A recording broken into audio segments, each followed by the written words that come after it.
আমি যেটি প্রথমে বলতে চাই যে আমি এই এলাকার সন্তান, আমি এখানে বড় হয়েছি। ছোটবেলা থেকে এই এলাকার প্রতিটি গলিতে গলিতে আমার চলাচল রয়েছে এবং দীর্ঘদিন ধরে এই এলাকার প্রত্যেকটি সাধারণ মানুষের সাথে আমি কথা বলেছি, মতবিনিময় সভা করেছি এবং এই এলাকার সমস্যাগুলো আমি চিহ্নিত করেছি। আমরা এই মুহূর্তে যেখানে দাঁড়িয়ে আছি আপনারা নিজেরাই দেখতে পাচ্ছেন যে এই রাস্তাটি দীর্ঘদিন ধরে এইভাবে অবহেলিত অবস্থায় পড়ে আছে।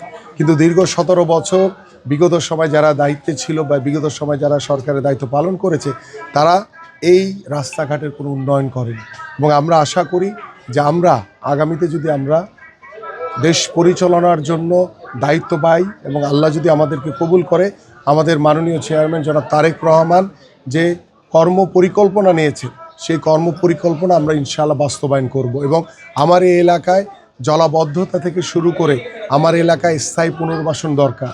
আমার এই এলাকায় শিক্ষার আলো এখনও ঘরে ঘরে পৌঁছাতে পারিনি, আমরা এখনও প্রত্যেকটি ঘরে ঘরে স্বাস্থ্যসেবা পৌঁছাতে পারিনি।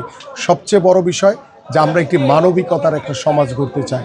যেই অমানবিকতা গতকালকে আমরা দেখেছি, আপনারা সকলেই জানেন যে যশোরের যে ছাত্রলীগের যে কর্মীটির স্ত্রী আত্মহত্যা করেছে তার সন্তানকে মেরে এবং তার সন্তানকে দেখার জন্য, তার স্ত্রীকে দেখার জন্য প্যারোলে মুক্তি দেওয়া হয়নি। আমরা এই অমানবিকতা আর কোনোদিন দেখতে চাই না। আমরা চাই মানবিকতা ফিরে আসুক, কারণ বিগত সময় আমরা দেখেছি যে আমাদের অনেক ভাইদের বাবা মা মারা গেছে, আমাদেরকে প্যারোলে মুক্তি দেওয়া হয়নি। বাট আমরা সেই মানবিকতা এখন আগামীতে প্রতিষ্ঠিত করতে চাই, কারণ আমরা এই অমানবিকতা আমরা কখনোই আর দেখতে চাই না।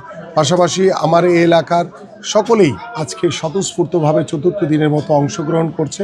আমরা ইনশাআল্লাহ আশাবাদী এবং আল্লাহর রহমতে জনগণের রায় নিয়ে ইনশাআল্লাহ নির্বাচিত হয়ে আমরা আমাদের বাস্তবিক অর্থেই বাংলাদেশের মানুষের যে চাওয়া, যে প্রত্যাশা, সেই প্রত্যাশাগুলো আমরা পূরণ করতে চাই।